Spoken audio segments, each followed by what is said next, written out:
창세기 31장 1절에서 16절까지 말씀입니다. 제 대표로 봉독하겠습니다. 야곱이 라반의 아들들이 하는 말을 들은즉 야곱이 우리 아버지의 소유를 다 빼앗고 우리 아버지의 소유로 말미암아 이 모든 재물을 모았다 하는지라. 야곱이 라반의 안색을 본즉 자기에게 대하여 전과 같지 아니하더라. 여호와께서 야곱에게 이르시되 내 조상의 땅 내 족속에게로 돌아가라. 내가 너와 함께 있으리라 하신지라. 야곱이 사람을 보내어 라헬과 레아를 자기 양떼가 있는 들로 불러다가 그들에게 이르되 내가 그대들의 아버지의 안색을 본즉 내게 대하여 전과 같지 아니하도다. 그러할지라도 내 아버지의 하나님은 나와 함께 계셨느니라. 그대들도 알거니와 내가 힘을 다하여 그대들의 아버지를 섬겼거늘 그대들의 아버지가 나를 속여 품삯을 10번이나 변경하였느니라. 그러나 하나님이 그를 막으사 나를 해치지 못하게 하셨으며 그가 이르기를 점 있는 것이 내 삭시 되리라 하면 온 양떼가 낳은 것이 점 있는 것이요 또 얼룩무늬 있는 것이 내 삭시 되리라 하면 온 양떼가 낳은 것이 얼룩무늬 있는 것이니 하나님이 이같이 그대들의 아버지의 가축을 빼앗아 내게 주셨느니라. 그 양떼가 새끼 뵐 때에 내가 꿈에 눈을 들어보니 양떼를 탄 순양은 다 얼룩무늬 있는 것과 점 있는 것과 아롱진 것이었더라. 꿈에 하나님의 사자가 내게 말씀하시기를 야곱아 하기로 내가 대답하기를 여기 있나이다 하매 이르시되 내 눈을 들어보라. 양떼를 탄 순양은 다 얼룩무늬 있는 것, 점 있는 것과 아롱진 것이니라. 라반이 내게 행한 모든 것을 내가 보았노라. 나는 베델의 하나님이라. 내가 거기서 기둥에 기름을 붓고 거기서 내게 서원하였으니 지금 일어나 이곳을 떠나서 내 출생지로 돌아가라 하셨느니라. 라헬과 레아가 그에게 대답하여 이르되 우리가 우리 아버지 집에서 무슨 분깃이나 유산이 있으리요.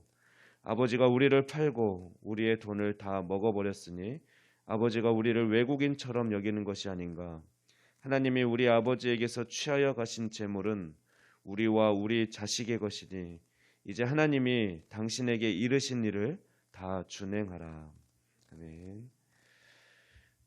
이제 야곱이 집을 떠나서 외삼촌 댁에 머문 지 20년째 되던 해입니다. 야곱에게 또다시 위기가 찾아옵니다. 하나님께서 복을 주셔서 야곱에게 재산이 불어나면서부터 문제가 발생하기 시작합니다. 1절 말씀 보면 라반의 아들들이 야곱을 모함하고 비난하기 시작합니다. 그들은 야곱이 부자가 된 것은 우리 아버지의 소유를 다 빼앗았기 때문이다 라고 말하면서 사실과 다른 해석을 합니다. 이런 말을 들은 야곱은 억울했을 것입니다. 결정적으로 야곱이 떠나기로 결정하게 된 것은 2절 말씀 보면 야곱을 대하던 라반의 태도가, 외삼촌의 태도가 달라져서 전과 같지 않은 것을 느꼈기 때문입니다. 그래서 결국 야곱은 이제는 외삼촌의 집을 떠나자, 다시 고향으로 가자라고 마음을 먹었습니다. 그런데 한편 야곱은 두려운 마음이 있었습니다. 왜냐하면 아직 형 에서의 화가 풀렸는지를 알 수 없었기 때문에 그렇습니다. 만약 형의 화가 풀리지 않은 상태에서 자기가 가족을 이끌고 형에게로 간다면 자신은 물론 아내들과 자식들을 다 죽일 수도 있기 때문에 그는 두려웠을 것입니다. 그런데 3절 말씀 보면 야곱의 이런 마음을 잘 아시는 하나님께서는 야곱에게 나타나셔서 위로해 주시고 확신을 주십니다. 내 조상의 땅, 내 족속에게로 돌아가라. 내가 너와 함께 있으리라. 다시 하나님의 위로와 약속을 받게 된 야곱은 이제 두 아내를 양치던 들로 불러서 이야기를 합니다. 그래서 자신의 계획을 아내들에게 이야기를 하죠. 근데 이 이야기를 하는 과정을 보면 10절에서 13절 말씀 보면 야곱은 두 아내에게 자신이 그동안 받아왔던 하나님의 놀라운 은혜를 간증하듯이 그렇게 모든 상황들을 이야기를 합니다. 야곱은 처음에는 자신의 지혜로 많은 재산을 얻으려고 했습니다. 나뭇가지를 이용해서 그렇게 계획을 했었습니다. 그러나 그럴 때마다 외삼촌은 계속해서 자신의 보수 조건을 바꿨다라고 합니다. 그러나 하나님은 신기하게도 그 조건에 맞는 양과 염소를 많이 낳게 해주셨고 자신의 재산이 계속 증가하는 것을 야곱은 보게 되었습니다. 그래서 야곱은 결국 내 재산을 불려주시는 것은 내 지혜가 아니라 내가 얄팍하게 외삼촌을 속여서 내가 많이 얻은 것이 아니라 하나님이 외삼촌의 것을 뺏어서 나에게 더해 주시는구나. 내가 부자가 되게 하시는구나라는 것을 깨달았습니다. 야곱은 결국 이것이 하나님의 은혜임을 깨달은 것이죠. 오늘 본문 5절, 9절, 11절, 12절 말씀은 야곱의 고백을 통해서 그것을 알 수 있는 대목입니다. 5절 하반절 보면 그러할지라도 내 아버지의 하나님은 나와 함께 계셨느니라 라고 고백하고 있고 또 9절에서는 하나님이 이같이 그대들의 아버지의 가축을 빼앗아 내게 주셨느니라 라고 고백합니다. 심지어 11, 12절에서는 직접 계시로 꿈에 나타나셔서 하나님의 은혜로 이렇게 보여주신 대로 그대로 이루어 주셨다. 꿈에서도 보여주셨고 그렇게 나에게 나의 소유로 많아지게 양을 낳게 하셨다. 양과 염소가 낳게 하셨다라고 하나님께서 나를 부자로 만들어 주셨음을 그렇게 하나님이 하셨다라고 고백하고 있습니다. 그렇습니다. 야곱이 복을 받은 것은 그가 복을 받을 만한 어떤 선한 일을 해서가 아니라 전적으로 하나님의 의지였던 것입니다. 즉 야곱이 복을 받은 이유는 하나님의 신실하심 때문입니다. 하나님께서 야곱에게 복을 주시기로 약속하셨고 그렇기 때문에 하나님은 하나님의 방법으로 야곱에게 복을 주신 것입니다.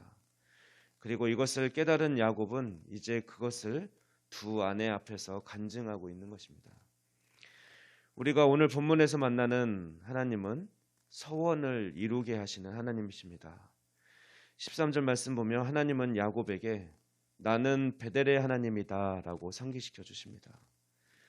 우리가 앞서 창세기 28장을 살펴봤는데 28장을 보면 하나님은 야곱을 인생 중 가장 절망적이고 그가 아주 어두운 상황에 처했을 때 야곱을 만나 주셨습니다.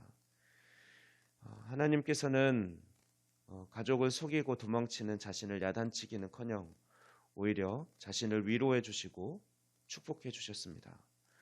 고향을 떠나 더 이상 하나님이 함께 하시지 않을 것이라고 생각했고 두려워했었는데 베델에서도 동일하게 하나님께서는 함께 해주셨고 그를 만나 주셨습니다. 그래서 야곱은 한밤중에 깨어나 이제 돌베개를 땅에 세우고 기름을 붓고 예배를 드립니다. 그리고 기도하는 가운데 자신도 모르게 서원까지 하게 됩니다. 그리고 그렇게 서원한 지 이제 외삼촌 댁에 도착해서 20년이 지난 지금 자신에게 베델의 하나님으로 하나님은 다시 찾아와 주시고 야곱을 위로해 주시며 용기를 주십니다. 다시 한번 약속해 주십니다. 자기는 지난 20년 동안 외삼촌으로부터 억울한 일을 당하면서 외롭게 그렇게 나그네의 삶을 살아가고 있다라고 생각했었습니다. 그런데 지금 돌아보니 나그네의 인생길에서 자기 혼자가 아니라 베델의 하나님께서 함께 하셨음을 깨닫게 되셨습니다. 야곱이 돌아보니 모든 것이 은혜였던 거죠. 하나님은 야곱에게 하신 약속을 신실하게 기억하실 뿐만 아니라 야곱의 서원을 기억하고 계셨던 것입니다. 그리고 그 약속을 이루어 주셨고 야곱이 한 서원을 하나님의 의지로 이행할 수 있도록 그렇게 20년 동안 야곱과 함께 하신 것입니다. 외삼촌 라반의 온갖 술수와 방해에도 불구하고 하나님은 모든 상황을 초월해서 결국 야곱이 부자가 되도록 축복해 주셨습니다. 그리고 하나님은 이제 야곱에게 당신이 베델의 하나님으로 함께하고 계심을 다시 한번 기억하게 해주셨습니다. 이제 약속의 땅으로 다시 돌아가라고 용기를 주고 계시는 것이죠. 이제 말씀을 정리합니다. 오늘 본문에서 만난 하나님은 신실하신 하나님이십니다. 우리의 간절한 상황 가운데 먼저 찾아와 약속해 주시고 위로해 주시는 분이시며, 또한 약속한 그것을 우리는 때로는 잊고 기억하지 못할지라도 하나님은 기억하시고 20년이 지나도 그것을 신실하게 이루어 주시는 하나님이십니다. 심지어 우리가 감정적으로 뱉은 서원이라 할지라도 하나님은 우리가 그 서원을 이룰 수 있도록 우리를 축복해 주시는 하나님이십니다. 그러므로 우리 오늘도 신실하신 하나님을 경외하며 찬양하는 오늘을 보낼 수 있기를 주님 이름으로 축원합니다. 기도하겠습니다. 신실하신 하나님 아버지, 감사합니다. 우리의 연약함과 믿음 없음에도 불구하고 우리를 향하신 그 계획과 약속을 신실하게 이루어 주시며 축복해 주셔서 그 서원을 이루게 하신 주님께서 또한 우리의 인생 가운데 늘 동행하시며 축복하셔서 우리의 소원을 이루게 하실 하나님을 찬양합니다. 성령님, 연약한 우리를 도우셔서 우리가 날마다 하나님을 경험하며 하나님의 사람으로 성장해 갈 수 있도록 인도하여 주시옵소서. 감사드리며 이 모든 말씀 우리 주 예수 그리스도의 이름으로 기도하옵나이다. 아멘.